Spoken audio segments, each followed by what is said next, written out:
akan sebuah project. Nah, yang lain tolong dimatiin dulu biar nggak bentrok ke suara. Nah, mungkin yang ingin kita tanyakan adalah kira-kira untuk mata kuliah mobile itu sampai di mana materinya? Berarti kemarin saya tanyakan itu sampai CRUD baru ya. Artinya ada IPA yang dibuat untuk bisa terhubung ke dalam database. Benar seperti itu? Benar. Ya kalau misalnya saya tanya, tolong jawab. Ya, diam saja. Itu satu. Yang kedua, untuk mobile-nya sendiri ada dua ya. Ada Kotlin dan Flutter. Itu separuh dari awal sampai UTS Kotlin dan dari UTS sampai UAS menggunakan Flutter. Seperti itu?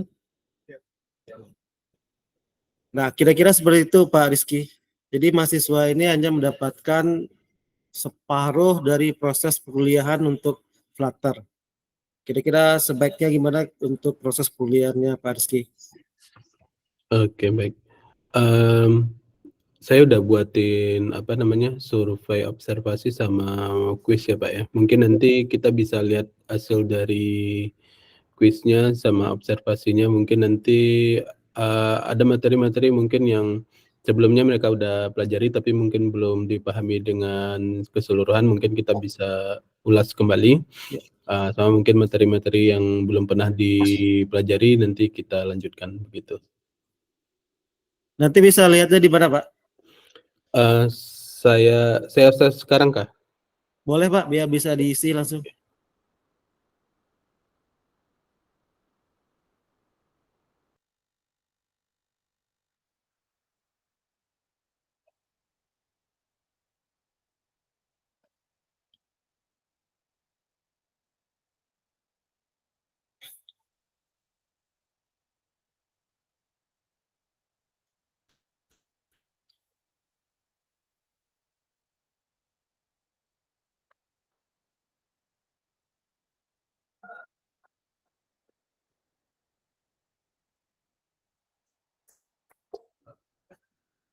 Atau linknya kirim ke chat biar gampang Pak.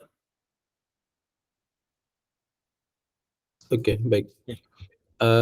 Ini di sini saya udah buatin observasi satu sama pretest tadi. Kemudian ya terkait dengan goals-nya tadi ya sebenarnya sama dengan yang Pak Roni sampaikan tadi ya, nanti kita project collaboration, nanti pakai Git, Figma dan lain-lain, terus pakai project management, waterfall, Kanban. Nah, nanti kalau misalnya belum pernah belajar ini nanti saya coba bantu untuk jelaskan, sama mungkin kita bantu define project timeline, terus analyze system, design database, sama project flow dan study case project. Kemudian nanti di sini saya buatin link juga untuk create project grupnya. Nanti bisa klik yang ini. Bentar, saya coba kirim sekalian filenya ini ya. Iya.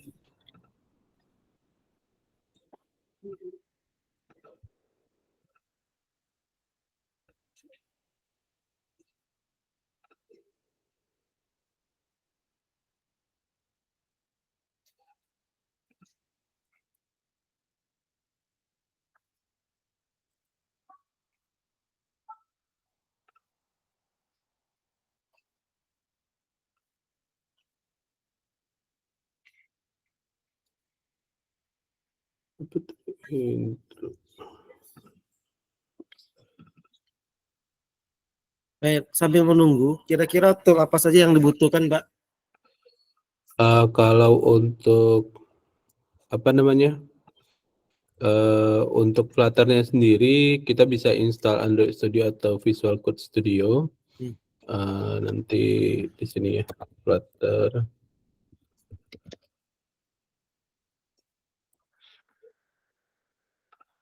Nanti bisa ngikutin yang dari sini sih untuk kalau misalnya kita mau install apa segala macam ya. Nanti kalau misalnya Windows ataupun Linux nanti bisa ikutin di sini.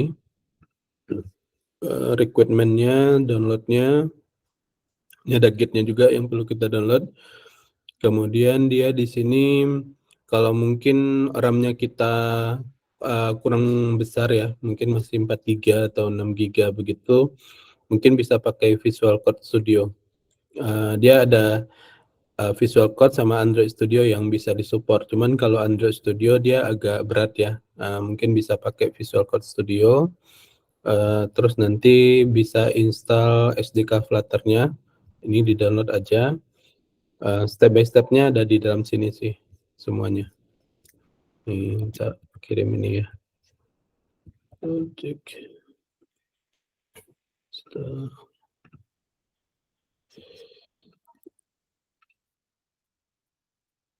Nah, untuk editor kemarin menggunakan apa? Dengan berikan.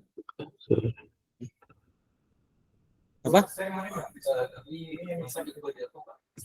Wah lah, makanya bingung. Yang nggak ikut MACB itu kan? Berarti hanya 3 orang, selebihnya nggak ikut ya karena proses MACB. Itu menggunakan apa kemarin toolnya? Yang untuk tool editor. VS Code. Jadi untuk mahasiswa menggunakan VS Code perkuliahan semester lalu, Pak Rizky. Oh ya, itu bisa. Jadi biar sama, kita gunakan VS Code saja, Pak. Boleh. Nah, baik. Tapi sebenarnya antara VS Code dengan Android Studio dia tidak jauh berbeda sih. Cuman dari sisi memori mungkin, Pak. Sisi build-nya nanti yang agak berbeda. Kalau sisi ininya tampilannya sebenarnya view-nya enggak jauh berbeda sih, sama aja. Kalau dari performa mana lebih baik, Pak? Kalau misalnya kita nggak mau ribet sih sebenarnya Android Studio ya. Karena dia Android Studio kita nggak perlu download satu-satu lagi. Kita cuma cukup download Android Studio-nya. Terus nanti plugin-pluginnya udah sekalian itu. Nah, tapi kalau Visual Code Studio biasanya kita harus install satu-satu untuk pluginnya. Cuman ya itu kembali lagi kalau misalnya device laptopnya tidak memungkinkan untuk pakai Android Studio karena ini berat ya, jadi nggak apa-apa pakai Visual Code Studio aja. Kalau view-nya ini sama sih, paling yang berbeda itu di menu-menu yang atas ini. Oke. Baiknya kita sepakati dulu, Pak, apakah menggunakan VS Code atau menggunakan Android Studio. Gimana? Kita menggunakan VS Code atau Android Studio? Bebas. Nah, kalau bebas itu takutnya ketika di run itu cara takutnya berbeda ya. Jadi sebaiknya kita tetapkan. Kalau kita menggunakan Android Studio gimana, Pak? Kalau Android Studio dia yang ini, linknya yang di sini. Linknya yang ini. Ini. Di download yang ini. Ini ada juga step by step-nya di sini. Kalau ringan sih sebenarnya dengan Visual Code ya, cuman ya itu tadi kita harus banyak perintilan-perintilan yang harus kita install gitu.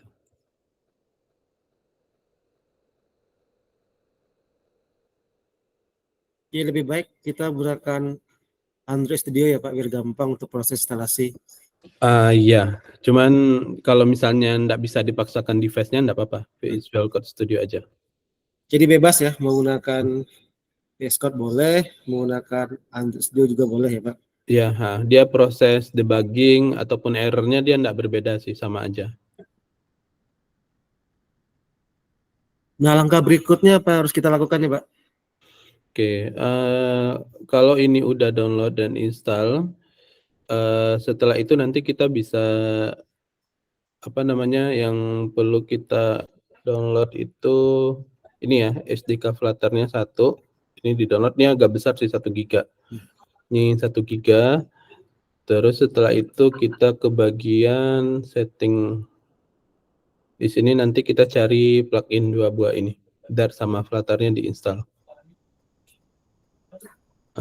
Cuman ini aja. Kalau itu yang di Android Studio Pak? Nah, kalau di ini pun sama, di VS Code pun sama. Kita download Dart sama Flutter aja.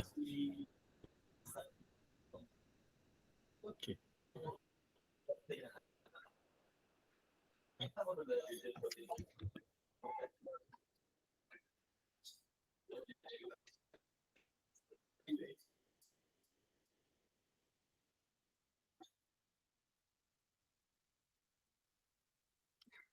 Oke, terus mungkin nanti untuk yang apa namanya, observasinya mungkin bisa isi form yang ini. Observasi materi.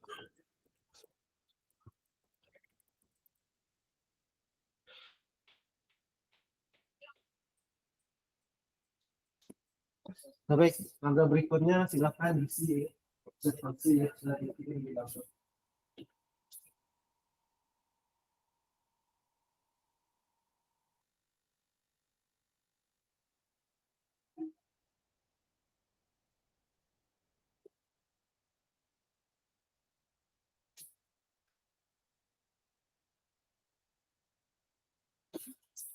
Jadi yang belum pernah belajar Flutter, silakan dicari di internet bagaimana cara install Flutter di Android, Google dan Xfce.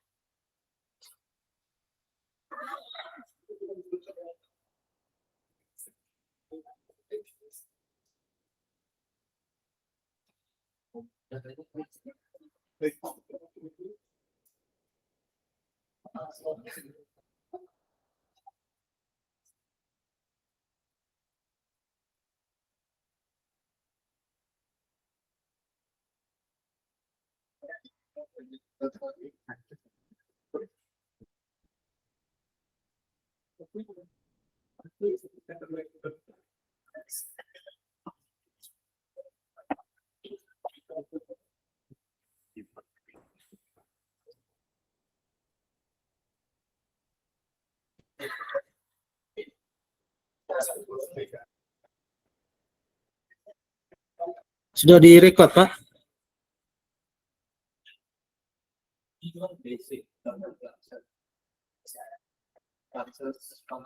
Udah direkam, Pak. Nanti kalau sudah selesai, mohon di-share untuk proses recordnya, Pak. Oh ya, boleh, siap. Jadi teman-teman yang belum datang bisa kita share materi yang hari ini. Oke, boleh.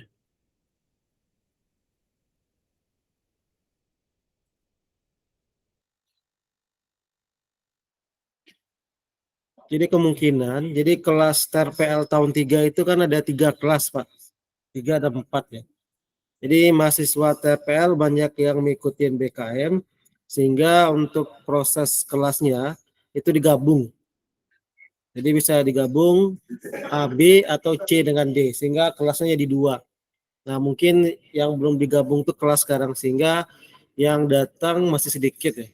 Karena untuk kelas ini ada sekitar 26 orang, dan 8 orang itu mengikuti MACB, Pak.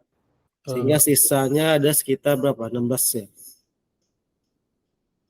Untuk kelas ini sedikit. Nah, nanti kita akan bagi 2 kelas. Jadi 4 kelas menjadi 2 kelas. Sehingga kelasnya bisa full. Oke, siap.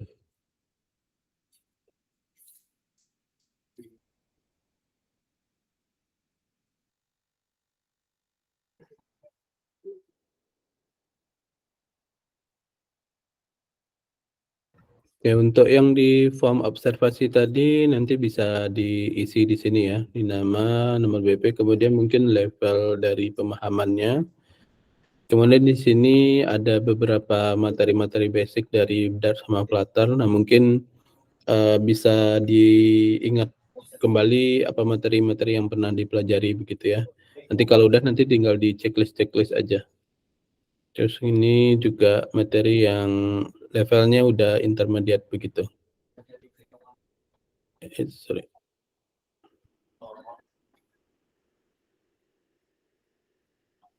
Yang ikut MBKM kemarin itu magang pas studi independen. Studi independen. Materi tentang apa? Ya, UX. Yang lain? Kotlin. Yang lain? Apa? AI, user interface ya. Apa? AI, artificial intelligence.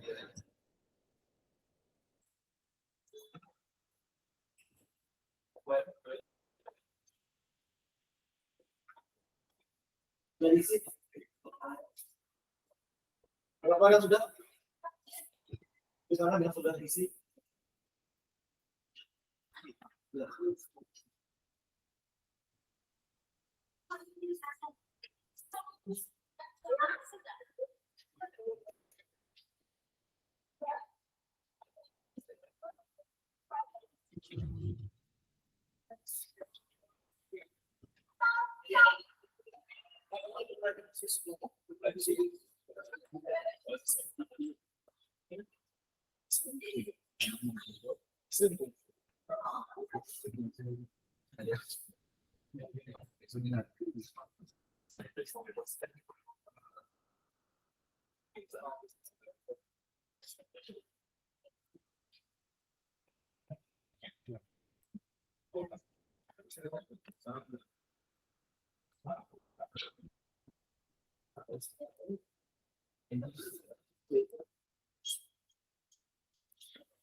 Ini siapa?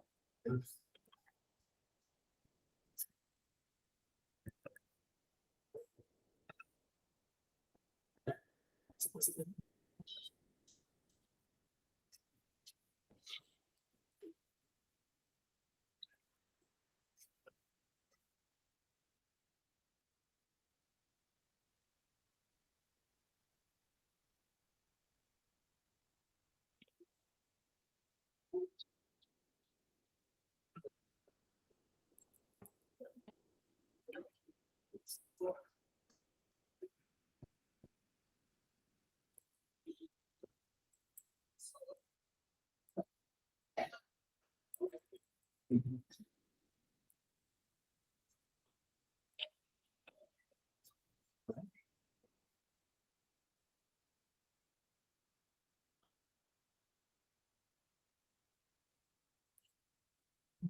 Nanti cari lagi Papa.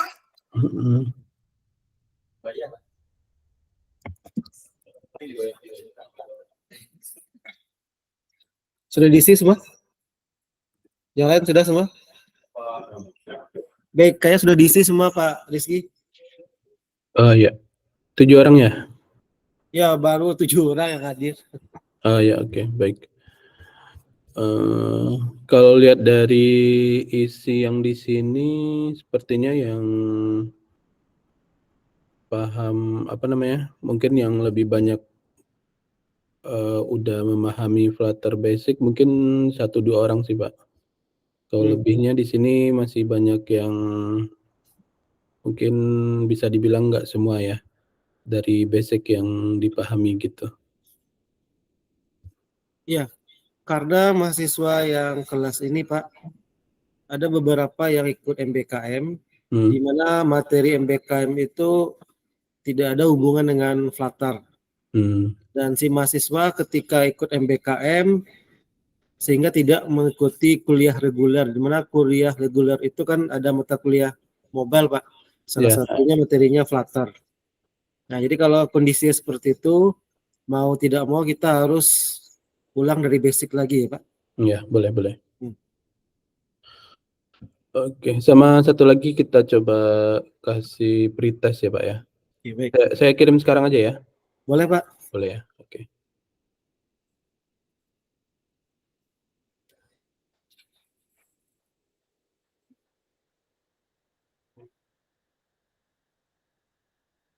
Oke, nanti bisa join link yang ini ya.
Oke, ini udah 7 orang ya. Oke, kita mulai ya. Ya, kayaknya udah selesai semua tuh, Pak.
Jadi tujuannya untuk kita melakukan pretest ingin mengukur, Pak, kira-kira sejauh mana kemampuan mahasiswa terhadap materi yang kita ajarkan. Seperti itu ya, Pak? Iya, nanti dia ada pretest sama post-test. Pretest ini ya ibarat inilah, sebelum kita kasih materi, dia pemahamannya sebegini, kemudian nanti kita ada materi-materi, kita terakhir nanti kita kasih tes lagi begitu. Oh, baik. Dari yang kita ajarkan mereka juga bisa memahami atau tidak. Itu juga bisa nanti kita jadi ukuran untuk pemahaman dari mahasiswa begitu, Pak. Ya, baik. Jadi yang Pak Rizkika lakukan ini masih baru ya? Ya, masih ini levelnya juga beginner atau pemula. Dan maksud saya proses untuk mengetahui kemampuan seorang mahasiswa terhadap materi yang kita ajarkan sangat baik sekali, Pak. Karena kita mengukur itu bukan sekadar tanya, tapi lebih banyak ke bentuk kuis, kemudian ada kuesioner. Dan itu hasilnya akan lebih valid ketika kita hanya sekedar nanya. Iya, Pak, benar. Dan alhamdulillah lokal ini terpilih untuk bisa ikut kuliah dengan dosen praktisi ya. Karena di lokal satu lagi itu pengajarnya Bu Rika. Oke, siap. Jadi bersyukur adik-adik sekalian yang lokal B langsung dapat dosen dari Uda Coding. Dan nanti kalau adik-adik akan magang, adik bisa langsung berkontak person dengan Pak Rizky. Kalau seandainya memiliki kemampuan dan bagus, sebelum tamat, mudah-mudahan bisa diterima di kerja di Uda Coding. Mungkin sedikit perkenalan Pak Rizky. Pak Rizky itu sekarang lagi proses ngapain, kemudian level pendidikannya seperti apa, supaya adik-adik juga tahu dan kenal dengan Pak Rizky. Ya, oke. Bentar. Untuk kuisnya kita hold sebentar ya. Kita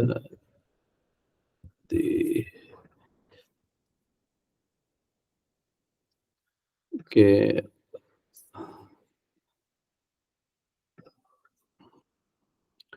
Oke, baik. Kita perkenalan terlebih dahulu ya. Baik, perkenalkan, nama saya biasa dipanggil Rizky atau nama lengkapnya Rizky Saputra ya. Ini kontak profilnya. Saat ini saya sebagai founder dan juga CEO di Uda Coding. Terus sekarang lagi menempuh pendidikan magister di University Teknologi Malaysia di Johor Bahru bidang Computer Science. Kemudian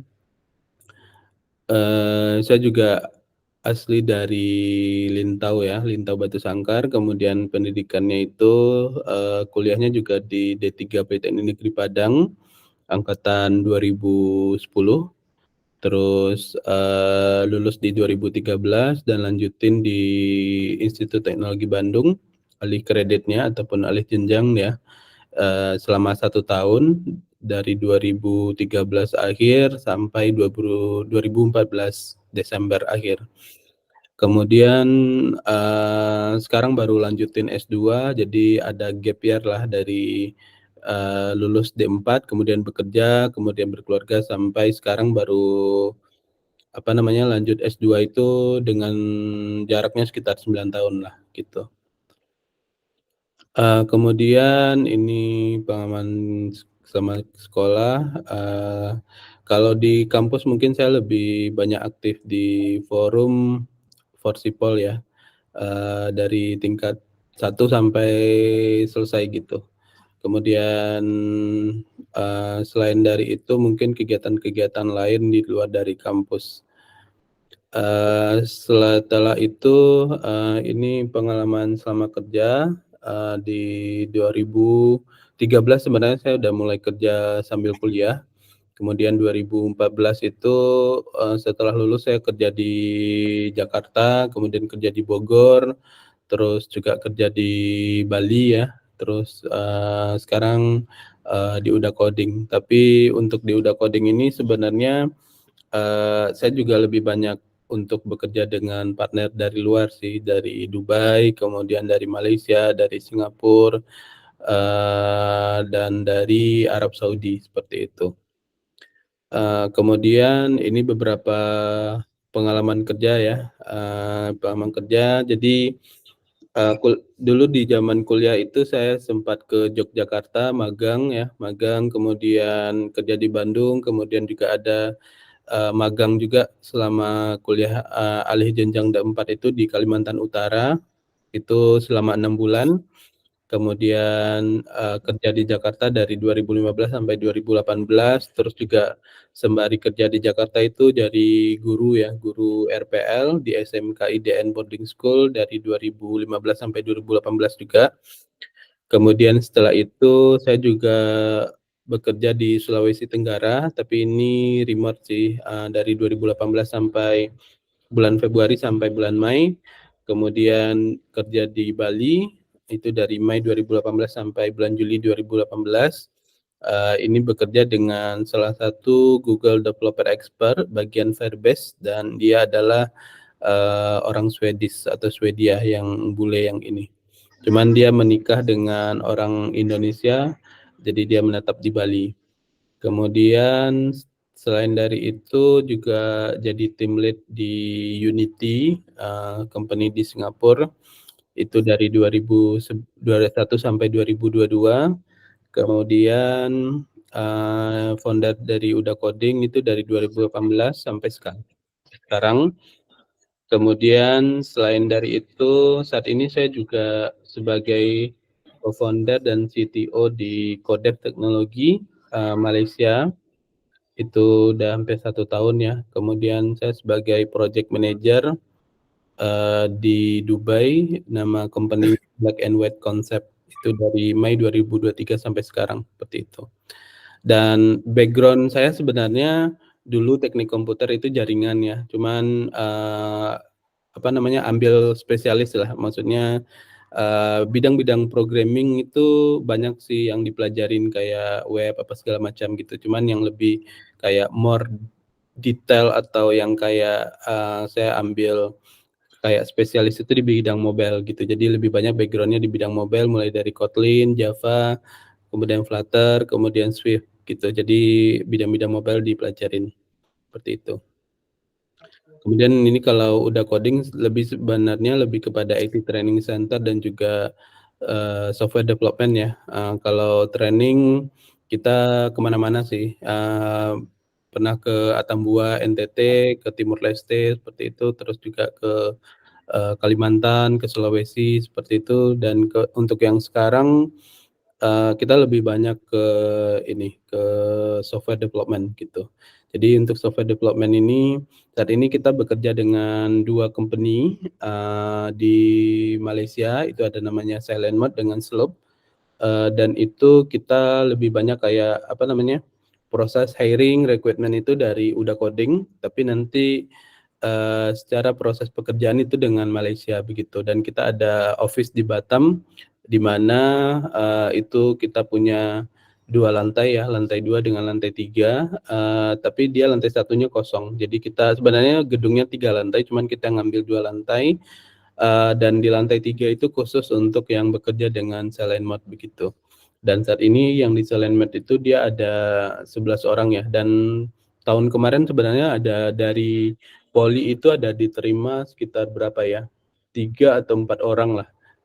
Jurusan TRPL juga ada Nadila, terus Indah Wahyuandila, Salman, terus siapa lagi saya lupa.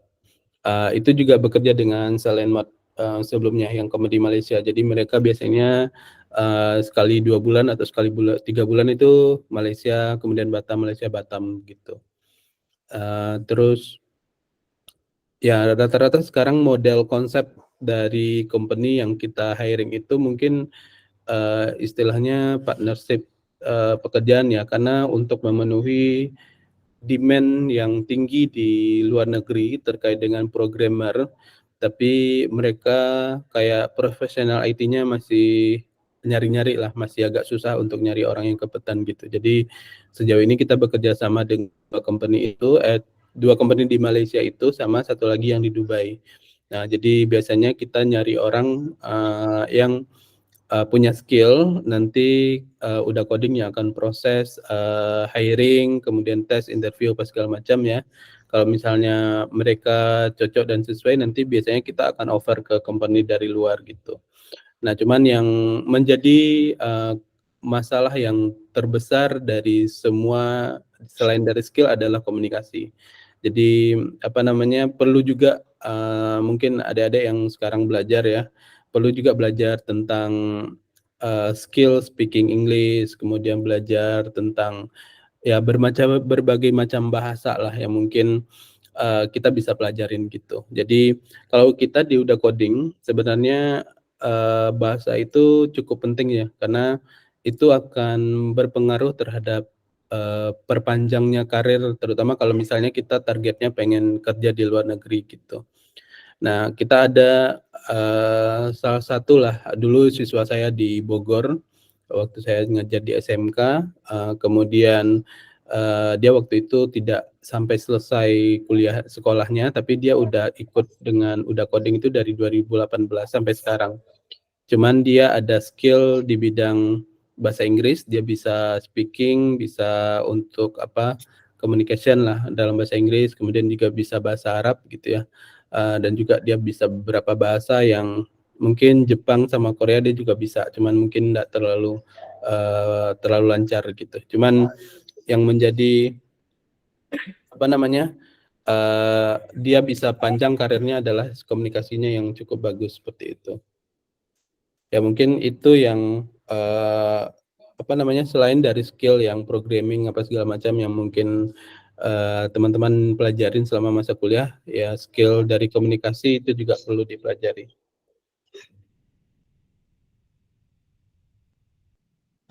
Oke, mungkin itu sedikit pengenalan dari saya. Mungkin ada pertanyaan? Ada pertanyaan? Ada yang mau bertanya? Gak ada ya? Gak ada.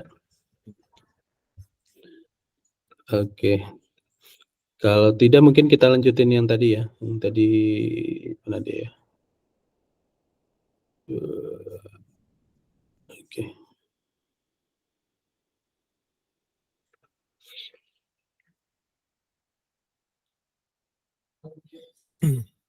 Jadi apa yang Pak Rizky sampaikan itu benar ya. Jadi ada beberapa mahasiswa kita yang ikut lomba Pak, baik itu di Malaysia, di Thailand. Salah satu penilaian utama ketika kita ikut lomba itu bukan hanya kemampuan programming, tapi juga bahasa ya. Karena kalau levelnya internasional kita tidak bisa menggunakan bahasa Indonesia, apalagi bahasa Minang, itu tidak akan mungkin sekali. Jadi mau nggak mau kita harus menggunakan minimal itu bahasa Inggris. Jadi adik-adik yang tertarik dunia programmer level internasional, silahkan persiapkan diri Anda dari sisi skill bahasa Inggris. Nah, mohon izin Pak untuk pendapatan programmer yang levelnya internasional berapa digit ya Pak? Ini untuk menambah motivasi adik-adik kita untuk bisa lebih giat lagi belajar programming dan bahasa Inggris. Oke.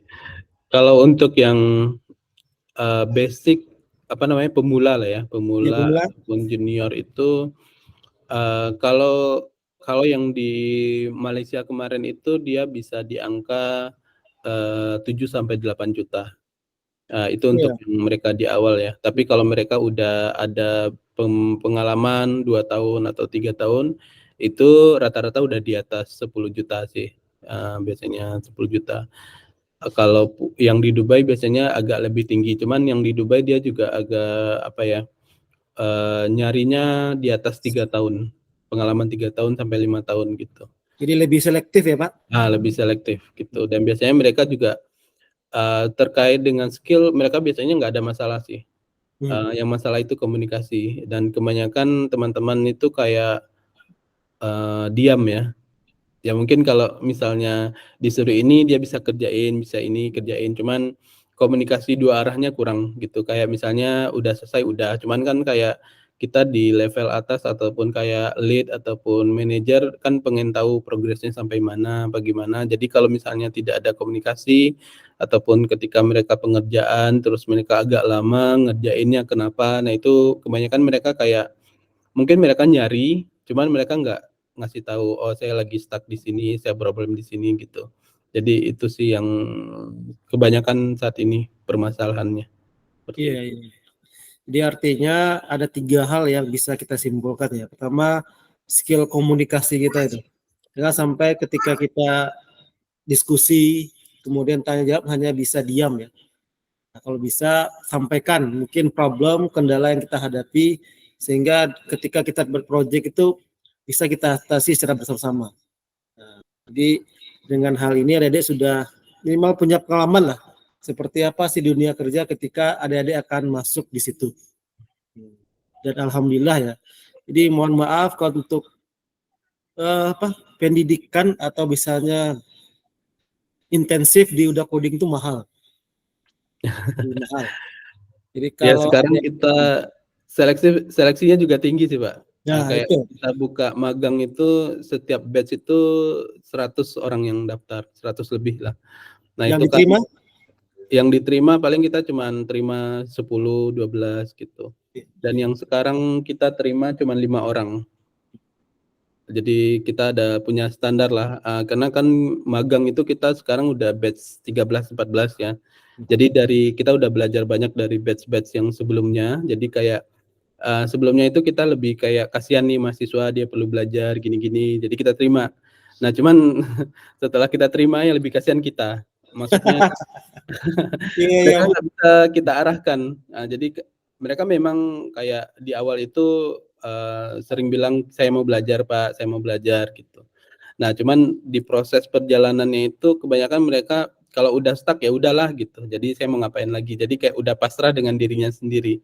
Jadi kalau kita push, kita genjot dengan apapun mereka nggak bisa gitu. Jadi kayak ngapain sih lama-lama di sini lagi gitu. Kalau misalnya kalian nggak ada apa yang kalian bisa dapatkan gitu. Jadi yang lebih ribet tuh jadinya kita. Jadi makanya prosesnya sekarang agak lebih selektif sih begitu. Ya benar, Pak. Ini bukan sekedar Pak Rizky ya, dosen juga seperti itu. Dan mudah-mudahan apa yang disampaikan Pak Rizky ini menjadi tolak ukur ya adik-adik untuk bisa lebih termotivasi. Iya, Karena selain kemampuan, ternyata kita bisa bekerja di mana saja ya Pak. Jadi iya, nggak harus ke kantor, cukup di kampung atau di rumah kita sudah bisa bekerja. Kenapa? Karena kita sistem remote. Nah, jadi adik-adik nggak perlu harus ke Jakarta, nggak perlu harus ke Malaysia, cukup di rumah kerja dengan remote. Artinya peluang pekerjaan terbuka, tergantung kita untuk kira-kira memanfaatkan kesempatan seperti atau sebaik mungkin ya. Sehingga setelah adik-adik tamat harapannya bisa dapat pekerjaan yang lebih layak lagi. Gitu. Ya baik Pak, kita lanjut Pak. ya boleh. Ya.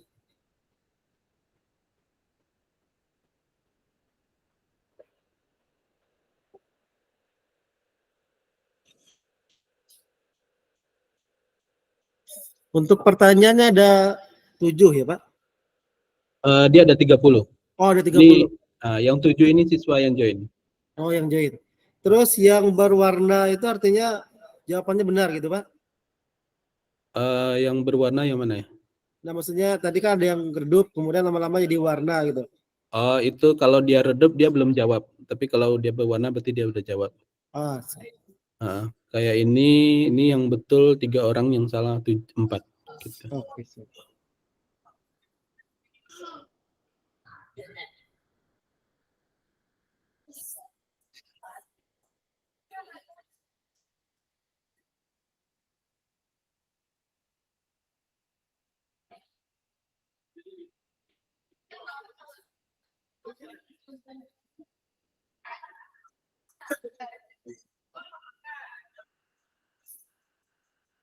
Kira-kira yang untuk Flutter itu kendalanya di bagian materi mana ya Pak?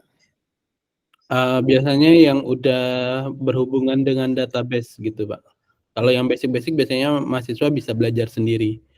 Kita bikin kita kasih modul, kita kasih materi-materi bisa pelajarin. Cuman yang lebih ke database, transaksi, get data, post data, biasanya mereka udah mulai agak ini sih, udah punya kendala-kendala gitu.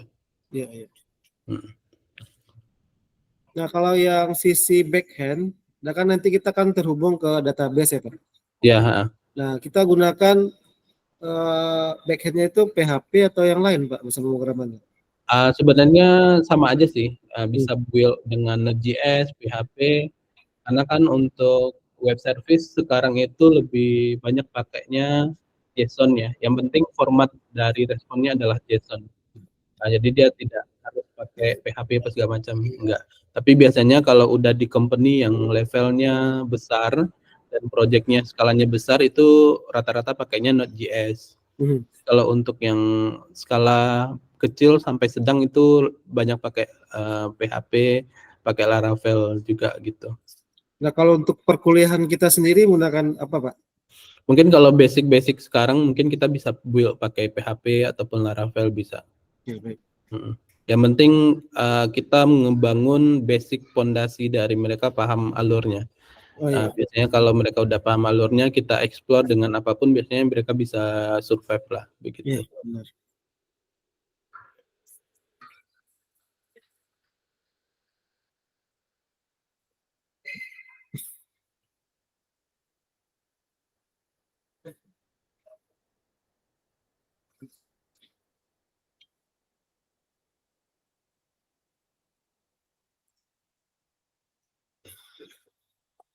Jadi karena masih separuh yang hadir, Pak. Nanti teman-teman yang lain, adik-adik yang lain, kita akan share video record kita pada hari ini, Pak. Ya, boleh. Sehingga minimal si mahasiswa itu dapat pemahaman dasar lah. Jangan nanti pas kuliah dia nggak tahu apa yang harus dilakukan ya. Siap.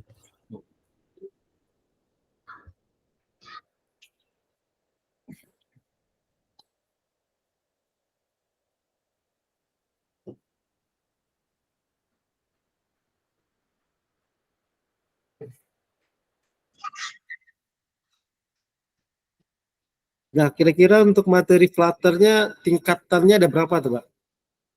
Dia tingkatannya ada 3 sih. Beginner atau pemula, kemudian ada level intermediate sama advance. Kita sampai di mana, Pak? Karena ada 6 jam ya, artinya ada 2 kali pertemuan dalam seminggu. Nah, sampai level mana kira-kira materinya, Pak? Kita berapa minggu, Pak? Ada 17 minggu, Pak. 17 minggu 1 ya. minggu itu 2 kali pertemuan. Oke. Nah, satu Mungkin pertemuan kita itu bisa ada 3 jam. 3 jam ya. Iya. Oke. Tapi 3 jamnya itu 1 jamnya 50 menit, Pak. Berarti kalau kali 3 150 menit. 150 menit ya. Iya. Biasanya kalau saya ngajarin peserta pun apa namanya yang belajar itu, untuk sampai di level advance itu dia butuh sekitar, kalau secara teori ya, maksudnya kita ngajarin mereka praktek di luar dari kita kasih latihan, itu biasanya mereka sekitar 100 jam. 100 jam itu ada berapa hari biasanya ya? Kalau dihitung minggu sih biasanya, kalau full minggu biasanya 3 minggu. Cuman kalau misalnya 17 kali 6 ya, 17 kali 6 berapa tuh ya? 17 kali 6. Ada sekitar, ya mungkin kita bisa sampai di level intermediate lah. Nah, setelah Pak. Karena tujuannya ketika kita ada selesai mata kuliah ini ya Pak, mahasiswa memiliki bekal untuk membuat tugas akhir. Karena kendalanya mahasiswa itu nggak tahu cara membuat programming ya. Karena rata-rata mahasiswa banyaknya membuat web. Nah, sedangkan kebutuhan sekarang kan lebih banyak mobile ya. Nah, jadi mudah-mudahan setelah selesai kuliah project 3 ini, mahasiswa kita dibekali untuk membuat sebuah tugas akhir yang arahnya ke mobile app, terutama menggunakan Flutter. Karena yang kita ketahui ya, saat saya ketemu mahasiswa ketika praktek PKL lapangan, kemudian kita survei dan tanyakan ke bagian pembimbing lapangan PKL, itu yang dibutuhkan memang Flutter sekarang, Pak. Karena dari sisi Flutter itu satu web app itu menghasilkan beberapa project yang bisa digunakan untuk iOS, kemudian yang untuk Android. Sehingga pengerjaannya satu, hasilnya bisa lebih dari satu. Jadi mempermudah kita untuk cost ketika membuat sebuah software. Ya, siap. Tapi kalau untuk mahasiswa magang yang kita terima di Udah Coding, biasanya kita push 1 bulan, biasanya mereka udah setelah itu bisa ngerjain project sih, Pak. Nah, iya. Nah, mungkin bisa juga, Pak, di pertemuan pertama sampai UTS, itu mahasiswa kita arahkan untuk basicnya dulu. Artinya kita ajarkan bagaimana buat project dari awal sampai akhir. Nanti setelah UTS dan UAS, baru mahasiswa bekerja mandiri untuk membuat projectnya yang kita akan atur berdasarkan kelompok. Boleh. Sehingga mahasiswa itu bisa belajar mandiri lah Pak. Karena kalau kita ajarkan, Kadang mahasiswa itu hanya menampung tanpa memahami apa yang kita lakukan. Tetapi ketika si mahasiswa mengerjakan mandiri, kemudian ada kendala, dari situ ilmunya, Pak. Oh, saya kendala tentang A dan B, kemudian kita diskusi, dan di situ ilmu sebenarnya yang didapatkan mahasiswa. Oke. Nah, Ini mudah-mudahan nanti ada semacam ininya nggak Pak? Apa namanya? Model classroom gitu nggak? Yang mungkin kita bisa kasih tugas, kasih latihan, atau kasih materi, nanti bisa pelajarin sendiri? bisa, Pak. Oh, bisa ya? Jadi kita kan ada 6 jam tuh, Pak. Ah, Di 6 jam itu kemungkinan bisa kita space waktu 3 jam untuk dia berkelompok. Jadi oke. kita sediakan ruangan di labor, nanti dia bisa berkelompok untuk mengerjakan dari proyek yang kita akan kasihkan itu, Pak. Kita suruh buat itu. Boleh, siap. Karena kan pengalaman saya ngajar itu ya, Pak. Ah. Kalau kita live coding, itu mahasiswa hanya nerima. Jalan, kemudian udah sampai di situ. Iya. Tapi kalau misalnya dia ngerjakan sendiri, dia tahu, oh salah saya di sini ya. Jadi pemahamannya lebih matang ketika dia belajar mandiri. Nah, Benar-benar. supaya si mahasiswa tidak terkendala untuk basic science atau basic dari programmernya, mau nggak mau kita harus ngajar yang untuk dasar minimal sampai advance atau tingkat menengah lah, Pak. Supaya si mahasiswa itu lebih mempunyai kemampuan lah untuk membuat proyek, sehingga kita kan gak sulit lagi untuk mengarahkan. Paling ada di part-part tertentu yang mungkin mahasiswa itu kurang paham. Nah, itu yang mungkin kita akan tanyakan, diskusikan. Tapi kalau dasar mau nggak mau dia harus belajar sendiri ketika proyeknya sudah kita serahkan gitu, Pak. Ya, siap. Mungkin nanti kalau misalnya saya sebenarnya fleksibel sih, kalau misalnya mahasiswanya ada kendala terus mau minta one to one session meeting atau mentoring atau apapun boleh, nanti mereka apa deh?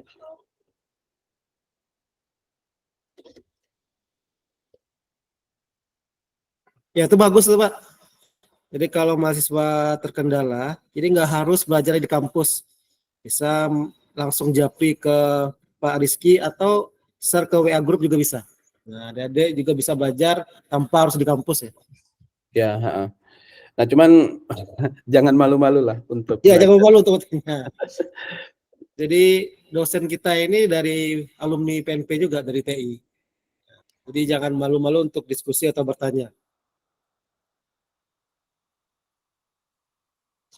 Ya, kalau misalnya di luar dari pelajaran ataupun sore malam ada kendala, nanti bisa WhatsApp sih. Saya biasanya kalau standby sih sampai jam 11 sampai jam 12 tuh biasanya masih di depan laptop. Jadi kalau misalnya ada yang nanya masih bisa. Jadi tidak menutup sih. Misal kalau di waktu kita sesi pertemuan ini nggak ada kendala, mungkin setelahnya ada kendala, nanti bisa one to one session ataupun tanya jawab seperti itu juga nggak apa-apa.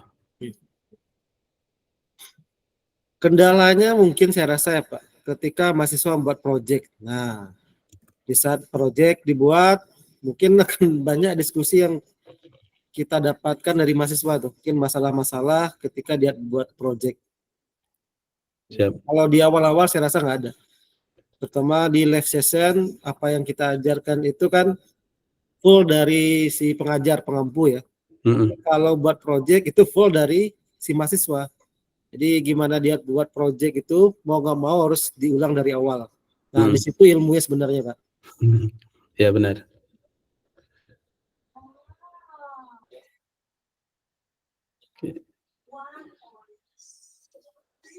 Oke, kita lanjut ya. Ya, baik.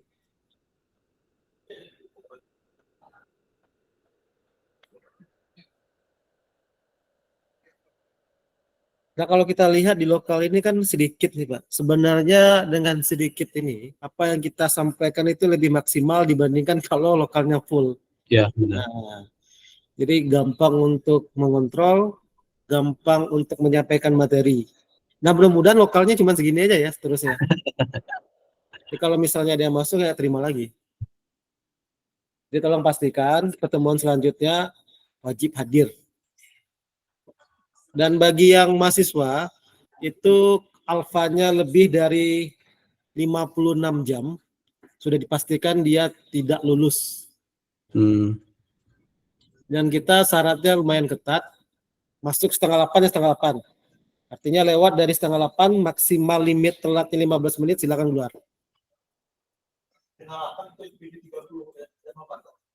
7.30 itu kan setengah 8. Tadi jam 8 itu. Ya hari ini. Kenapa?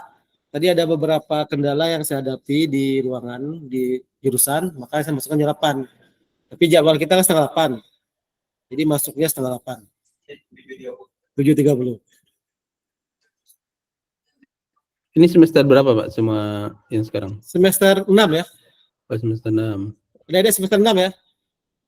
Nah, Udah jadi pada magang berarti? D4 itu ya, dia semester 6 tahun 3 Pak. Jadi kan ada 4 tahun.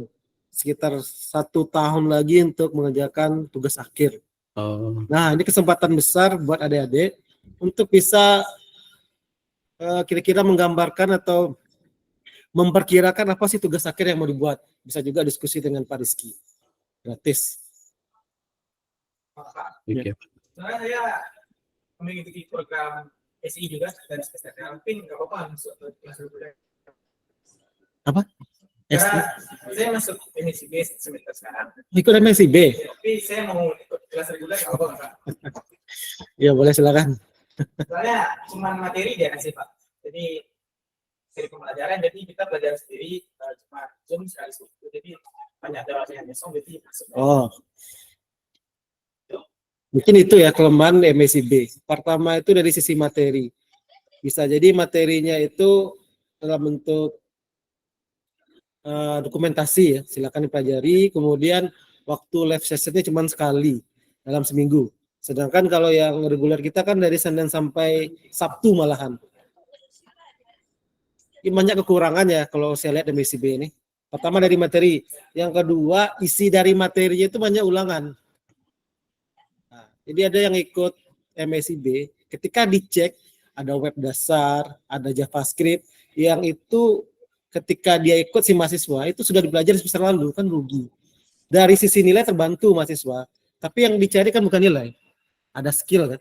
Jadi skill kemampuan itu sebenarnya mencerminkan dari nilai sebenarnya. Jadi kalau nilainya bagus, pasti skillnya bagus. Tapi kalau misalnya yang saya sampaikan tadi ya, nilai udah nggak bagus, kemudian skillnya pasti juga nggak bagus. Tapi harapan itu tadi ya adik-adik. Ini adalah kesempatan besar kita bisa langsung diskusi, kemudian belajar dengan Pak Rizky. Pengalamannya sangat main luar biasa yang bisa kita dapatkan untuk, ini tujuan terakhirnya ya, untuk membuat tugas akhir.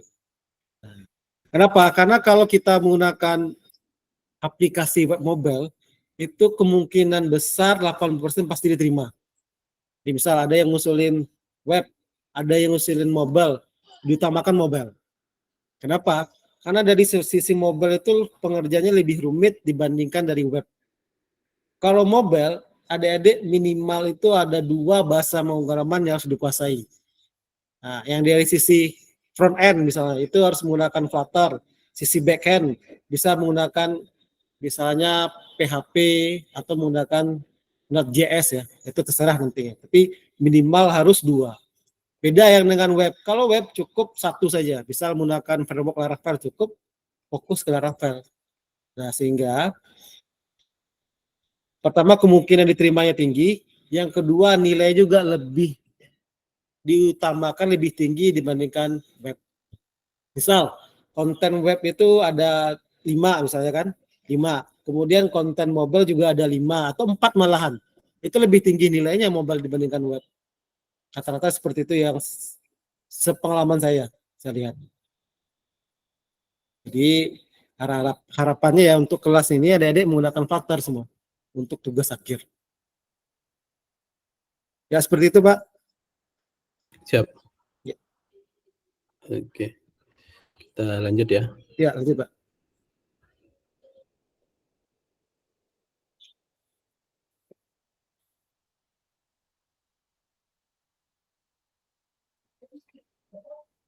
Yang ikut MSIB itu materi tentang apa? React.js.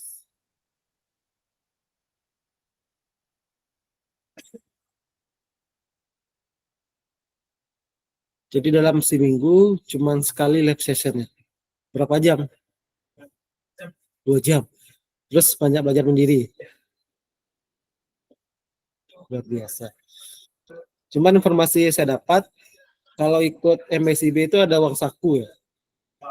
Enggak. Oh, magang ya ada uang saku. Jadi yang untuk MSIB tanpa uang saku, cuman proses pembelajarannya online. Kemudian untuk kontrol apakah kita paham atau tidak pahamnya gimana? Dari materi yang di situ ada tes-tesnya, Pak. Yang itu Ada pretest quiz. Quiznya dalam bentuk tertulis atau live coding.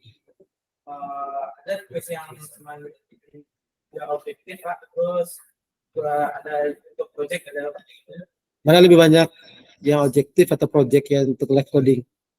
kalau quiznya juga banyak. Kan rugi. Biasanya cuma sekali per materi, Pak. Udah habis materi satu baru project itu, Pak. Tapi kan rugi ya. Karena kalau dari sisi kita di Politeknik itu bukan teori, tapi lebih banyak praktek. Bayangkan, kalau ketika kita kerja, kemudian disuruh buat proyek, bisa teori, Pak? Nggak mungkin kan? Terakhirnya baru project akhir. Ya, artinya kan mau nggak mau kita harus belajar lagi untuk membuat proyek itu. Cuman masalahnya lebih banyak teoritis daripada live coding kan? Nah, dari sisi mahasiswa nanti terbebani. Beda hal yang kita akan terapkan sekarang. Jadi si mahasiswa selama 1 minggu itu 2 kali pertemuan live session, kita akan buat project live coding. Terus nanti setelah UTS UAS baru ngerjakan masing-masing. Tapi dibekali dulu sehingga mahasiswa itu punya kemampuan untuk buat project. Jadi kita tidak lepas begitu saja dengan materi yang sudah ada.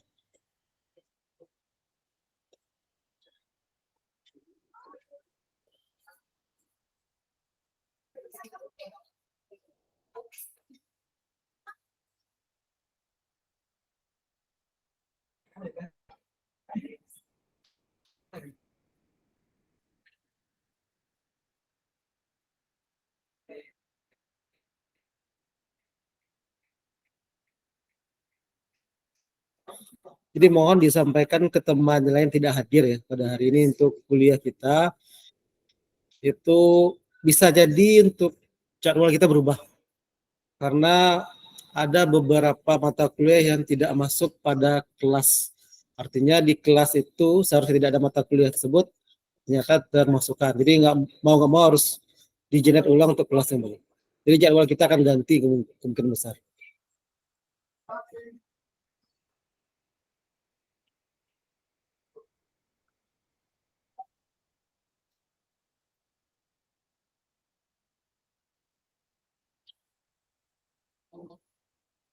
Nah, tolong disampaikan lagi untuk teman-teman tidak hadir. Untuk ke alfanya itu maksimal 4 kali. Jadi alfa tanpa ada keterangan maksimalnya 4 kali ya. Lewat dari 4 kali tidak boleh masuk di kuliah saya. Ini artinya 4 kali pertemuan 4 minggu. Jadi selama 4 minggu masuk, saya hitung. Jadi bukan per bulan ya, tapi kita akan akumulasikan.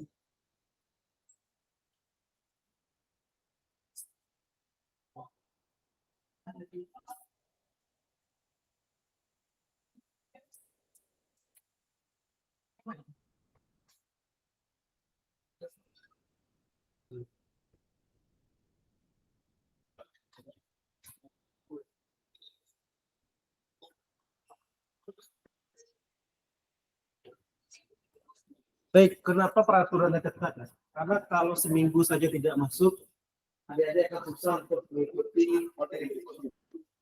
Karena antara 1 minggu ke minggu lain itu kan materinya terkait. Jadi kalau 1 masuk akan susah untuk mengikuti. Jadi sampaikan lagi ya, maksimalnya 4 kali per tahun. Lewat dari itu makin sedikit makin baik. Berharap sampai hanya 2 atau 3 orang di belakang saya. Tenang, bagi saya tetap Satu orang itu udah hadir di sini bagi saya. Yang rugi itu siapa? Hah? Itu mahasiswa, yang bayar mahasiswa. Udah dia bayar, nggak masuk, ilmu nggak dapat, habisin duit orang tua, sekarang belum. Diharapkan tolong sampaikan yang tidak hadir. Jadi kalau tidak hadir selama 4 kali, saya ingatkan ini sudah sendiri saya omongin, tidak usah masuk. Habisin duit orang tua ngapain? Berarti di rumah, kalau kampus, nggak ada pengeluaran. Atau lagi, untuk kita praktek wajib menggunakan motivasi. Tapi kalau tidak ada baju labor, silakan cari. Kalau tidak, juga tadi tidak boleh masuk.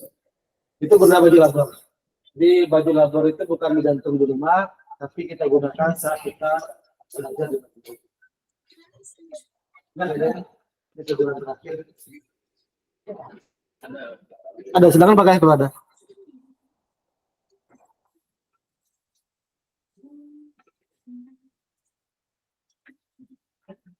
Kalau ingin gaya-gaya dari sini, misalkan di mall, apa terserah. Mau pakai begitu udah bisa. Tapi kalau di ruangan ini wajib menggunakan. Jadi tolong pakai baju dari pengelola.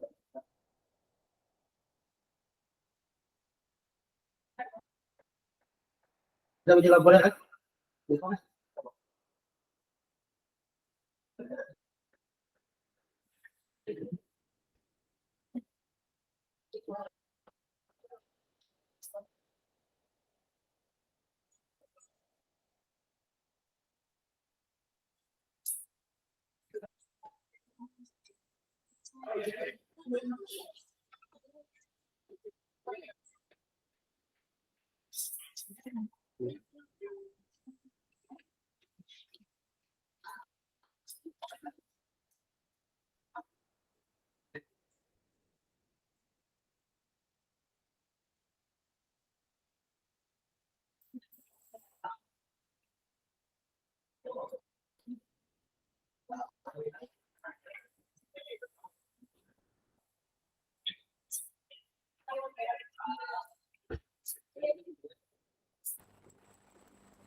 Pertanyaan pertama adalah pada berapa banyak film pesantren yang ada di lantai?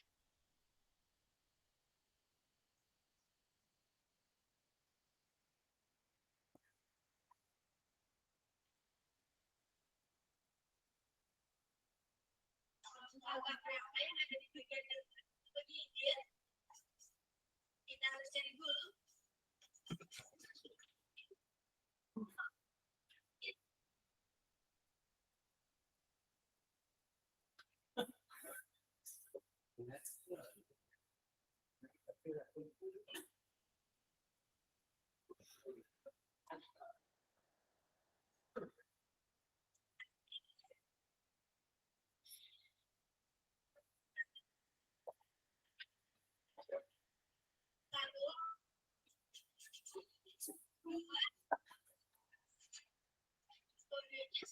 berapa ya buka berangkasnya?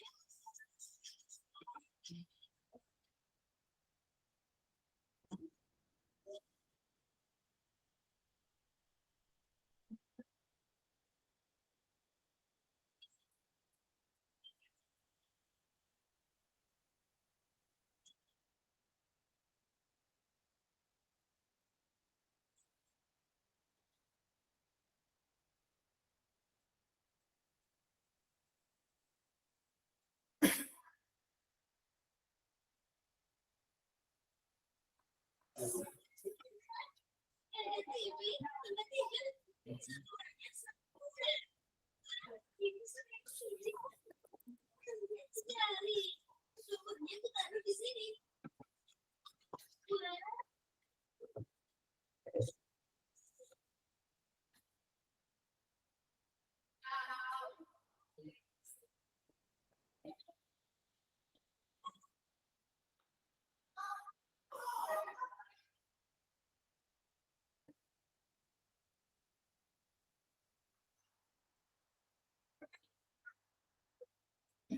Saya izin sebentar ya Pak. Silakan lanjut Pak.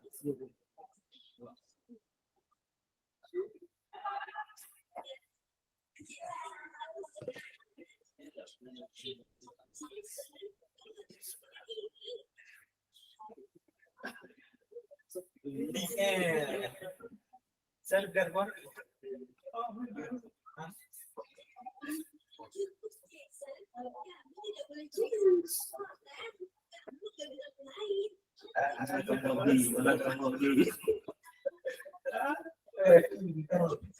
Awak moral. Mereka kira. Awak.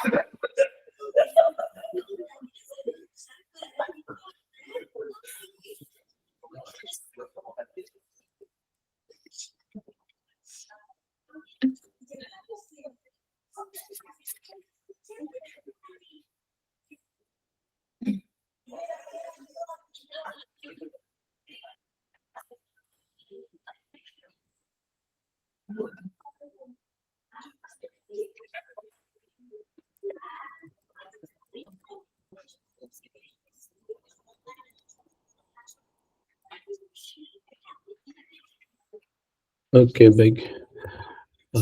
Untuk kuisnya sudah ya. Jadi sejauh ini ada yang mau ditanyakan terlebih dahulu?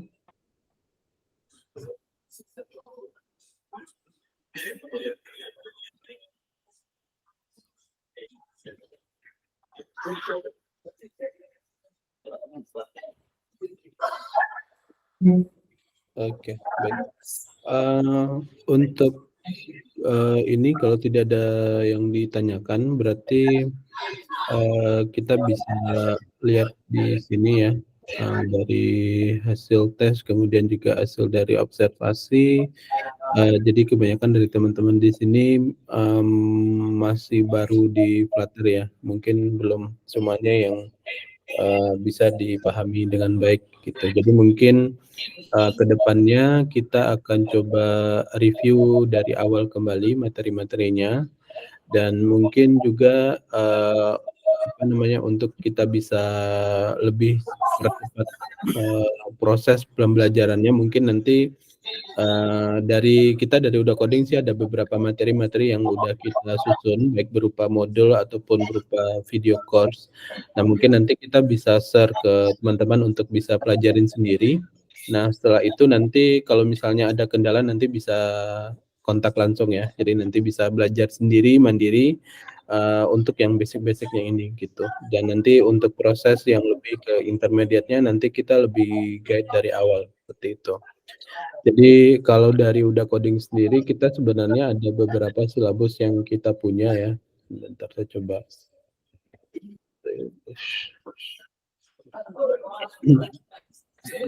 Oke, ini kita di sini sih ada beberapa silabus yang kita punya juga, dan ini juga hampir sama dengan yang tadi kita kirim di observasi yang ini. Jadi di sini ada beberapa lah dari basic sampai project. Base projectnya di sini kita pakai e-commerce gitu. Cuman mungkin untuk yang di basic-nya ini mungkin ada beberapa materi yang kita ajarkan di saat langsung seperti ini, dan mungkin ada beberapa materi yang kita nanti jadikan itu sebagai latihan ataupun PR untuk bisa dikerjakan sendiri begitu. Untuk saat ini di laptop masing-masing ataupun di device masing-masing udah pada install Flutter dan udah bisa running nggak?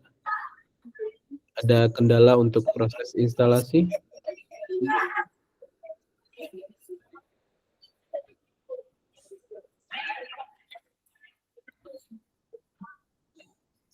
Udah pada bisa atau ada kendala?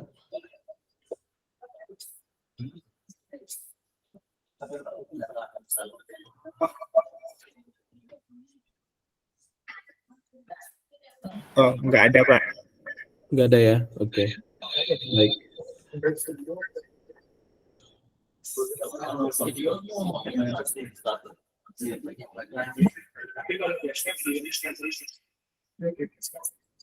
Berarti di sini rata-rata semuanya udah bisa untuk minimal untuk install dan juga bikin project pertama udah bisa ya? Karena nanti kalau misalnya ada kendala untuk proses install dan juga untuk buat project di awal, setting-settingnya juga cukup makan waktu sih. Jadi bantu pastikan tidak ada kendala ya, biar nanti ke depannya bisa lebih lancar seperti itu. Oke. Ini kita sampai jam berapa? Jam 10 ya? Lupa. Jam 10 ya? Ya, Pak. Sampai jam 10, Pak. Ya, oke. Mungkin ada 15 menit lagi, mungkin saya coba sedikit pengenalan ya terkait dengan project dan Flutter-nya ini.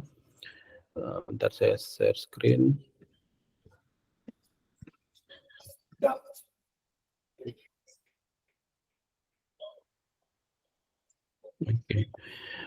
Oke, jadi kalau saya sendiri itu lebih prefer pakai Android Studio dibanding dengan Visual Code, karena untuk di Android Studio sih lebih gampang menu-menunya ya, dan dia juga nggak terlalu ribet untuk kita install. Cuman ya memang kalau misalnya kita build ke sini, ke macOS ataupun ke iOS dan kemudian ke emulator, itu dia kadang agak berat untuk di awal. Tapi kalau misalnya kita udah running nanti pertama, kemudian kita hot reload sih dia ringan gitu. Ini layar saya kelihatan kan ya, yang layar Android Studio-nya? Kelihatan ya, oke. Oke, jadi untuk sekarang, untuk Flutter itu kan dia udah bisa ke web, kemudian ke desktop, kemudian ke macOS, kemudian ke iPad dia juga udah bisa. Jadi dari sisi bisnis sebenarnya Flutter ini menguntungkan para business owner karena bisa memangkas budget. Kalau misalnya kita bangun apps yang bisa terdiri dari Android, kemudian bisa terdiri dari iOS, itu biasanya kan butuh 2 orang developer, tapi kalau misalnya kita pakainya Flutter, itu 1 orang developer itu biasanya udah bisa gitu. Jadi itu dari sisi bisnis itu bisa menguntungkan business owner-nya, karena cost untuk membayar gaji developernya bisa lebih berkurang begitu. Nah, kemudian selain dari itu, Flutter ini juga yang bawaan dari Google ya. Jadi kalau misalnya teman-teman sering ngikutin ya, kalau saya pribadi biasanya suka ngikutin event-event dari Google. Mungkin bisa ikut Google event Singapura, itu biasanya ada banyak sih, ada Google I/O Extended, ada Google yang kayak gini. Ini biasanya kalau teman-teman yang di Uda Coding magang di Batam, biasanya kalau ada event-event yang kayak gini, biasanya saya suka bawa ke Singapura untuk ikut event-event Google Singapura Flutter kah, atau Google tahunan kayak gitu. Jadi setidaknya kita bisa melihat perkembangan. Biasanya di event-event ini Google dia akan kayak spoiler lah, di tahun ini kita akan ada fitur terbaru, di tahun ini kita akan ada aplikasi terbaru kayak gitu. Biasanya itu lebih membuka wawasan sebagai kita sebagai developer, ternyata dunia teknologi itu cepat berkembang seperti itu. Nah, nanti bisa ikut-ikut event-event dari Google-nya ini juga. Selain dari itu, karena Flutter ini juga dari Google, jadi dia akan support secara dari codingan dan lain-lain. Jadi kalau sebelumnya itu ada Kotlin, dia sebenarnya ini untuk membantu di bagian iOS-nya ya, gitu. Oke, sekarang kalau misalnya saya coba bikin dari awal aja ya, untuk bikin project-nya. Jadi saya coba close ini dulu. Oke.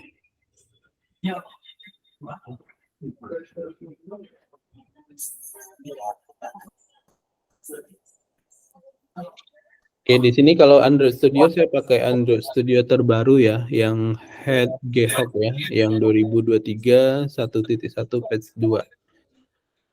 Kemudian di sini untuk kalau misalnya kita bikin Flutter, kita bisa pilih button yang New Flutter Project yang di atas ini. Kemudian nanti kita bisa pilih yang Flutter SDK Path-nya. Nah, SDK Path-nya ini dari SDK yang kita download dari website Flutter-nya tadi ya. Itu sebenarnya kita tinggal unzip aja. Tinggal unzip kemudian kita arahkan path-nya ke sana gitu. Nah, kemudian kita coba next ya. Nah, di sini teman-teman bisa lihat sendiri ya, dari Flutter sendiri itu dia bisa support ke Java, ke Kotlin, ke Swift, ke Objective-C. Kemudian dia juga bisa Android, iOS, Linux, macOS, kemudian web dan Windows gitu. Jadi di sini ada banyak sekali version yang bisa untuk sekali kita build coding itu bisa untuk beberapa platform seperti itu. Jadi ini sangat memudahkan kita ya. Jadi kalau misalnya tadi kata Pak Roni untuk tugas akhirnya bisa bikin web dengan Android gitu ya, kemudian iOS, dan mungkin Flutter ini salah satu yang mungkin kita bisa gunakan gitu. Jadi selain dari web, kemudian Android juga bisa ke iOS-nya seperti itu. Kalau yang macOS, Windows dengan Linux ini dia versi desktop ya, jadi bisa digunakan juga dalam versi desktopnya. Ini kita coba pertama.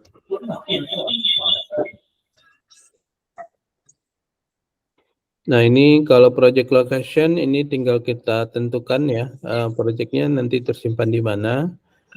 Kemudian yang perlu kita rubah itu adalah organization. Karena kalau misalnya kita upload ke Play Store, itu com.example ini dia nggak bisa di-approve sama Google ataupun sama Play Store. Jadi ini kita ganti misalnya com.udacoding ataupun id.udacoding. Yang penting dia ada titiknya. Dia nggak bisa cuman kayak gini aja. Udah coding gini aja dia nggak bisa. Jadi dia harus punya kayak com kemudian udah coding gitu. Udah coding. Nah, kemudian selain dari itu untuk project name ini dia tidak bisa support untuk angka di depan ya. Kalau misalnya kita mau angkanya di belakang. Jadi kayak misalnya gini, dan dia juga nggak bisa pakai spasi ya. Spasi gini nggak bisa. Terus juga pakai huruf besar nggak bisa. Jadi dia hurufnya huruf kecil semua. Jadi misalnya kita buatnya seperti ini. Jadi kita buat namanya app, kemudian pertama 20 Februari gitu. Nah, kemudian setelah itu kita create project-nya.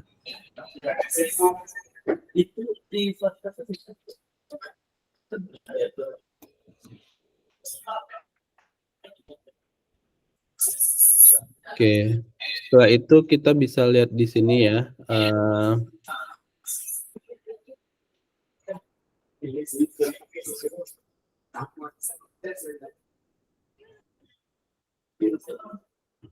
Nah, kalau untuk struktur dari project-nya sendiri itu dia akan tampak seperti ini. Dia ada logo Flutter, kemudian ini sebenarnya adalah letak dari project-nya di mana. Kemudian nanti dia ada, karena kita build ke dalam beberapa version yang tadi, jadi di sini dia akan ada beberapa folder. Ada folder Android, ini untuk Android-nya, iOS, kemudian ini lib, kemudian Linux, kemudian macOS, dan juga ada webnya gitu. Jadi kalau misalnya nanti one day kita mau generate dia ke web, jadi settingnya nanti khusus di web aja. Cuman untuk satu codingan di dalam satu project ini, itu dia terletak di dalam lib-nya ini. Jadi di dalam lib-nya ini kita bisa custom, kita bisa bikin folder, subfolder, apa segala macam, yang penting dia ada berada di dalam lib-nya ini. Nah, cuman kadang ada case di Android ataupun iOS ataupun di yang lainnya, kalau misalnya kita udah berhubungan dengan device, itu biasanya kita perlu configure codingannya di dalam sini. Jadi biasanya kita ada tambah-tambahan codingannya di dalam project runner-nya ini. Dan untuk di Android-nya itu biasanya di dalam app-nya ini, nah ini biasanya kita ada tambahkan codingan lah. Tapi itu biasanya tidak semua ya, itu biasanya tergantung kalau misalnya kita mau develop apa. Nah, biasanya yang perlu custom satu-satu itu biasanya yang berhubungan dengan device kayak kamera, kemudian Google Map ataupun GPS. Nah itu biasanya kalau kita coba develop ke Android dan dia nggak jalan, itu ada waktu tertentu kita harus juga ngoding versi Kotlin-nya gitu. Tapi di sini kita cuman kayak nambahin beberapa code aja, jadi nggak harus di semuanya kita tambahkan seperti itu. Oke, kemudian selain dari yang ini, ada satu file yang penting yang biasa kita gunakan itu namanya passpack.yml ya, yang ini. Nah, ini biasanya berfungsi untuk library, kemudian juga define dari aset-aset yang kita pakai. Misalnya gini. Jadi kalau misalnya untuk gambar, itu kita nggak bisa cuman langsung masukin gambar, tapi kita juga harus declare gambarnya di dalam sini. Jadi kita harus tahu dia nama foldernya apa, nama filenya apa gitu. Terus juga kalau misalnya kita pakai font, nah kadang kan kalau misalnya kita punya app itu kan fontnya ada yang pengen kita pakai font tertentu ya. Nah itu kita harus define juga fontnya di sini. Tapi file aslinya kita masukkan dia di dalam sini, di dalam foldernya seperti itu. Kemudian selain dari itu biasanya kita tambahkan di sini dependencies sih ataupun library. Nah, untuk library sendiri di Flutter ini dia ada namanya pub.dev ya. Nah, ini biasanya kita juga bisa create library. Jadi kalau misalnya kita nemu satu buah pola ataupun algoritma ataupun dia function yang mungkin bisa secara general kita bisa pergunakan ke depannya. Nah, itu nanti kita bisa build sendiri. Jadi pub.dev ini sebenarnya dia adalah open source. Yang mana setiap orang itu berhak untuk bukan berhak ya, tapi bisa untuk bikin library sendirilah gitu. Jadi nanti kita bisa contoh di sini kita mau pakai misalnya kamera. Nah ini dia ada library yang bawaannya dari Flutter, yang ini yang checklist gini, Flutter Dev ini biasanya yang Flutter sendiri bikin. Tapi kalau misalnya kita scroll lagi ke bawah, itu biasanya ada juga yang orang lain bikin sendiri. Nah, bisa kayak Angnon ini biasanya dia nggak bikin sendiri, ataupun kayak BSD 3 Close ini dia bikin sendiri juga gitu. Jadi kita bisa bikin package library yang kita buat sendiri, kemudian kita upload ke pub.dev ini juga bisa gitu. Jadi, tapi yang kalau misalnya kita mau pakai, kita pastikan ya, kalau misalnya sekarang kita build dia versi ke Android iOS, jadi kita harus pastikan dia bisa support untuk yang ini. Kedua ini. Nah, baru nanti kita bisa cari kamera. Ini. Kemudian nanti di sininya bisa lihat ya, dia bisa support Android, kemudian iOS, kemudian web. Oh, ini di Android iOS. Dan juga satu lagi yang perlu diperhatikan ya, popularity-nya berapa persen. Nah, kadang kalau misalnya kita ambil popularity-nya yang rendah, itu kadang dia nggak work, jadi dia nggak jalan gitu. Dan kadang juga kalau misalnya dia tidak terpercaya dan ratingnya nggak bagus, itu biasanya kalau misalnya kita develop sekarang, terus tiba-tiba setahun ke depan dia tidak jalan, nah itu kita biasanya agak susah ya. Kalau misalnya dia tidak verified dan apa segala macam gitu, jadi kita harus ganti library.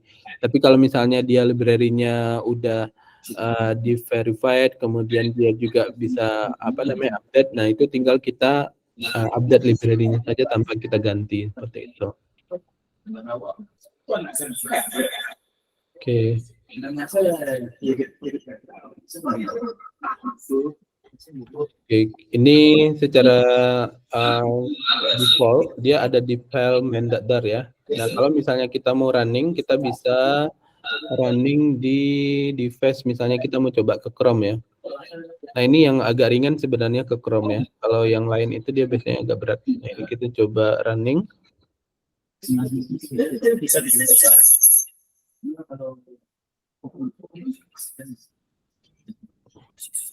Oke.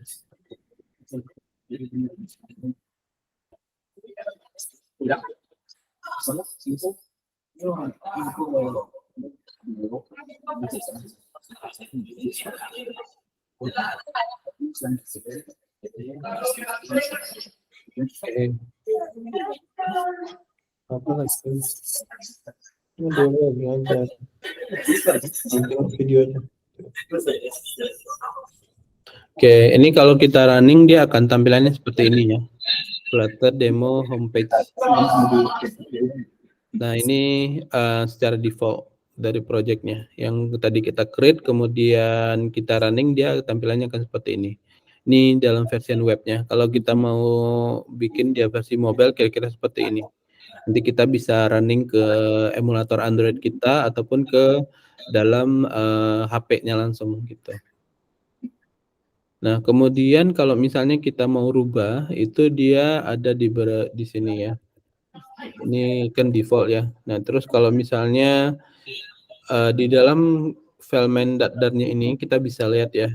Ini ada void main. Void main ini dia adalah fungsi untuk project yang dijalankan pertama kali di sini. Nah, setelah itu kita bisa lihat run app. Ini adalah aplikasi yang di-run-kan. Nah, my app ini adalah kelasnya. Jadi kalau kita bisa artikan di sini, untuk main.dar-nya ini adalah kelas yang menjalankan project-nya ini ya. Tapi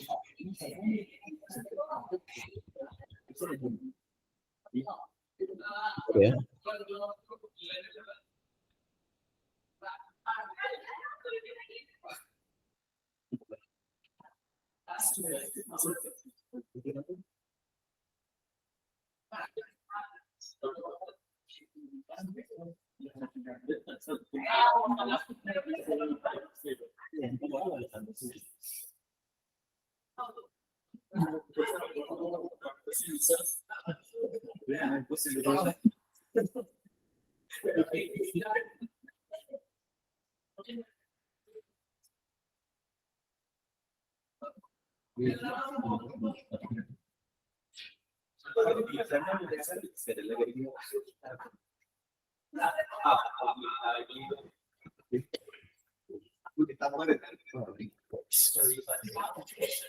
Oke, jadi untuk yang di sini, jadi kalau misalnya kita running tadi dia panggilnya kelas main.dar ya.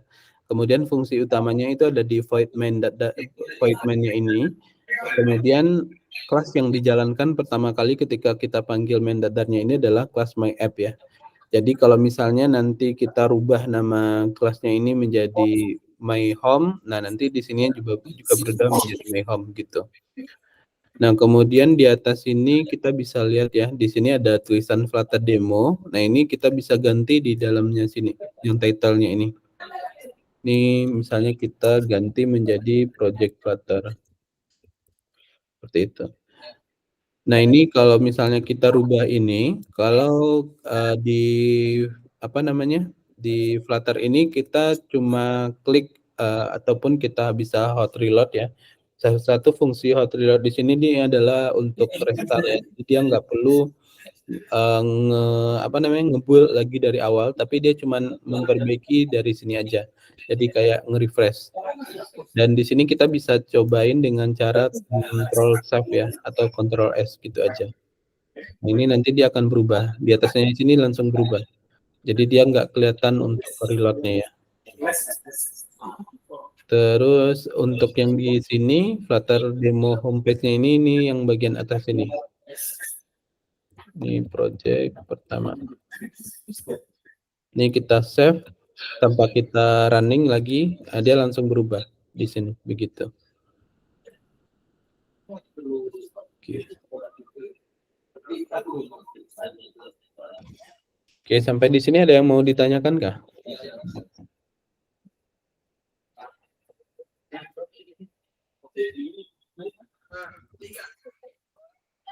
Ada yang mau bertanya?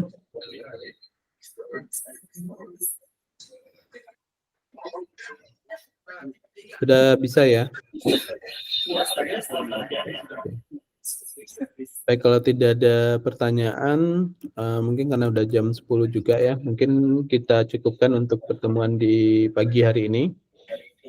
Tapi nanti untuk berikutnya mungkin kita mulai masuk ke proses materi dan juga contoh-contoh cara membuat ataupun cara pembuatan dari proyeknya.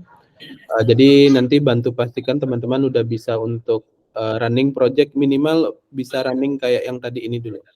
Kayak yang pertama ini udah bisa running, ketika bikin projectnya kemudian di running dia udah bisa tampil minimal seperti itu. Jadi kedepannya nanti kita bisa jalankan projectnya dan bisa nyobain buat yang lain seperti itu. Oke, baik. Tadi Pak Roninya keluar ya? Ada Pak Roni lagi nggak? Ya Pak, keluar Pak.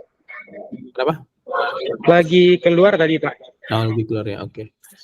Oke, mungkin kalau tidak ada pertanyaan, ada yang mau bertanya nggak sebelum kita tutup?